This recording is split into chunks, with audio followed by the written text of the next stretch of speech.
बात खंडवा की कर लेते हैं, जहां खंडवा की पहचान और देश भर में अपनी आवाज से लोगों के दिलों पर राज करने वाले किशोर कुमार का पुश्तैनी घर एक बार फिर चर्चा में है।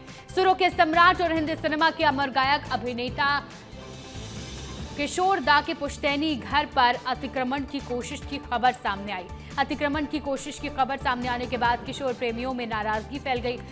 जानकारी मिलते ही जिला प्रशासन मौके पर पहुंचा और कार्रवाई रुकवाई गई।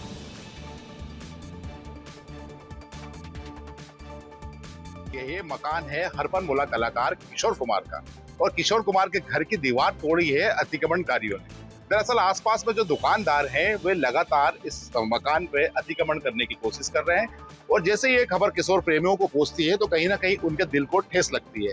आप अपने स्क्रीन पर जो देख रहे हैं दुकान का नजारा है, जिसका पिछला भाग है। इसका अगला हिस्सा जो है मार्केट की तरफ खुलता है, लेकिन दुकानदार अपनी दुकान बढ़ाने के लिए उसने किशोर कुमार के इस पुश्तैनी मकान की दीवार तोड़ दी और पीछे अपनी दुकान को बढ़ाने का काम कर रहा था। हालांकि किशोर प्रेमियों को जैसे ये खबर लगी, उन्होंने स्थानीय प्रशासन के लोगों को इसकी सूचना दी, और सूचना मिलने पर प्रशासन के लोग यहाँ पहुंचे और इस काम को फिलहाल रुकवा दिया है। काम तो रुक गया है, लेकिन ये इसका एक हल नहीं है। हो सकता है ये काम कल फिर चालू हो जाए और किशोर कुमार की ये पुश्तैनी यादें कहीं ना कहीं मिट्टी में मिल जाए। शेख शकील, विस्तार न्यूज, खंडवा।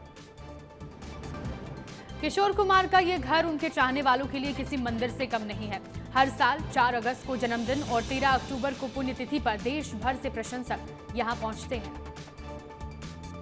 जैसे उनके निवास और उनकी जो पुश्तैनी मकान है जहाँ उनका जन्म हुआ है, जिस प्रकार के किसी के प्रकार के अतिक्रमण होते हैं तो निश्चित तौर पर है कि ये गलत कार्य है।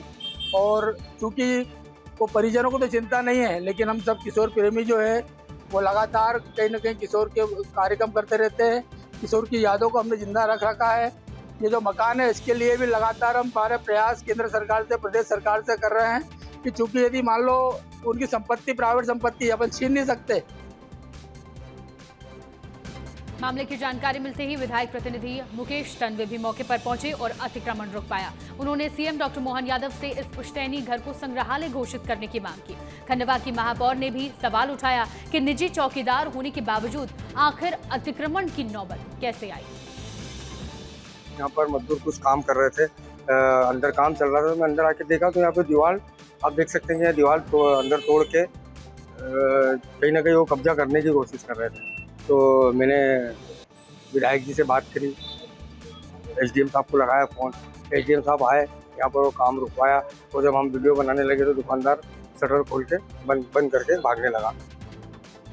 देखिए, वो उनका प्राइवेट प्रॉपर्टी है, आपको भी मालूम, उसमें पहले भी कई बार चर्चा हो चुकी है। अपन ने उसके लिए संग्रहालय बनाने की भी बात की थी उस समय भी। तो उनकी फैमिली वाले उसको ना ही शासन को देना चाहते हैं, और वहाँ पर मेरी जहाँ तक जानकारी है वहाँ पर कोई चौकीदार भी है। आप लोगों को मेरे से ज़्यादा पता होगा। तो वहाँ पर यदि चौकीदार होते हुए यदि कोई अतिक्रमण कर रहा है तो इस पे तो विचार करने की, फिर वो चौकीदार वहाँ पर कर क्या रहा है।